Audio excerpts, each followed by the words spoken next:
हिंदू सनातन संघના રાષ્ટ્રીય અધ્યક્ષ તથા અન્ય હિન્દુ નેતાઓને ધમકી આપનારા મૌલવીને ક્રાઇમ બ્રાન્ચે દબોચી લીધો છે। ક્રાઇમ બ્રાન્ચને મળેલી બાતમીના આધારે મૌલવી ઝડપી પાડવામાં આવ્યો છે। આરોપીની તપાસમાં તેણે મોટા ખુલાસા કર્યા હતા।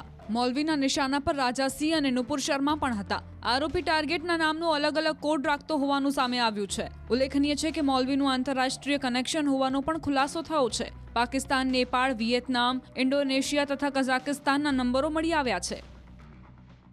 સુરતમાંથી ક્રાઇમ બ્રાન્ચની ટીમે એક આરોપી જેના નામ આપણા મૂળ રહેવાસી કામરેજ તાલુકાના કઠોર ગામ આવે છે એના મૌલવી છે મૌલવી સોહેલ અબુબકર ટિમોલ જેના ઉંમર 27 વર્ષ છે।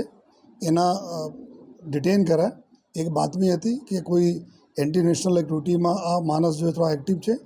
એના જ્યારે ડિટેન કર્યા પછી જો એના પાસેથી મોબાઈલ ફોન વગેરેને એના સર્ચ કર્યા જોઈએ તો મોબાઈલ ફોન ઉપર જો અમે ડિટેલ મળી જોઈએ જેમાં ખાસ કરીને આ આરોપી ના પાકિસ્તાનના નંબરો સાથે ત્યાં નેપાળના નંબરો સાથે અને બીજા અન્ય દેશોના નંબરો સાથે આ વર્ચ્યુઅલ નંબર સાથે જો લાઓસ દેશના એક નંબર મેળવીને એના સાથે આ કનેક્ટેડ હતા જોઈએ। ક્રાઇમ બ્રાન્ચને મળેલી પ્રાથમિક જાણકારી પ્રમાણે મહેમદ સોહેલ સુરત જિલ્લાના કઠોર ગામમાં આવેલ મદ્રેસામાં હાફિઝ અને આલિમ બનેલ છે। કઠોર અંબોલી ગામમાં મુસ્લિમ બાળકોને ઇસ્લામ ધર્મ અંગેનું ખાનગી ટ્યુશન ચલાવે છે તેમજ લસકાણા ડાયમંડ નગર ખાતે ધાગા ફેક્ટરીમાં મેનેજર તરીકે નોકરી કરે છે। સમગ્ર મામલે ક્રાઇમ બ્રાન્ચે વધુ તપાસ હાથ ધરી છે।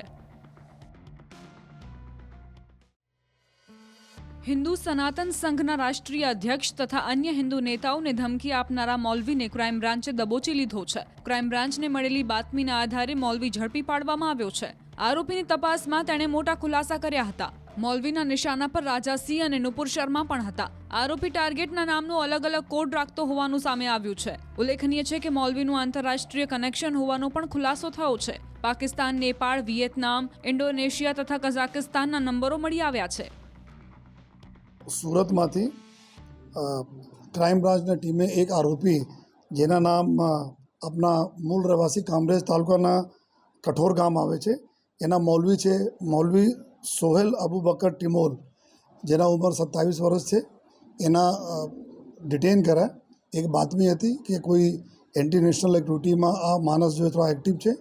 એના જ્યારે ડિટેન કર્યા પછી જો એના પાસેથી મોબાઈલ ફોન વગેરેને એના સર્ચ કર્યા જોઈએ તો મોબાઈલ ફોન ઉપર જો અમે ડિટેલ મળી જોઈએ જેમાં ખાસ કરીને આ આરોપી ના પાકિસ્તાનના નંબરો સાથે ત્યાં નેપાળના નંબરો સાથે અને બીજા અન્ય દેશોના નંબરો સાથે આ વર્ચ્યુઅલ નંબર સાથે જો લાઓસ દેશના એક નંબર મેળવીને એના સાથે આ કનેક્ટેડ હતા જોઈએ। ક્રાઇમ બ્રાન્ચને મળેલી પ્રાથમિક જાણકારી પ્રમાણે મહેમદ સોહેલ સુરત જિલ્લાના કઠોર ગામમાં આવેલ મદ્રેસામાં હાફિઝ અને આલિમ બનેલ છે। કઠોર અંબોલી ગામમાં મુસ્લિમ બાળકોને ઇસ્લામ ધર્મ અંગેનું ખાનગી ટ્યુશન ચલાવે છે તેમજ લસકાણા ડાયમંડ નગર ખાતે ધાગા ફેક્ટરીમાં મેનેજર તરીકે નોકરી કરે છે। સમગ્ર મામલે ક્રાઇમ બ્રાન્ચે વધુ તપાસ હાથ ધરી છે।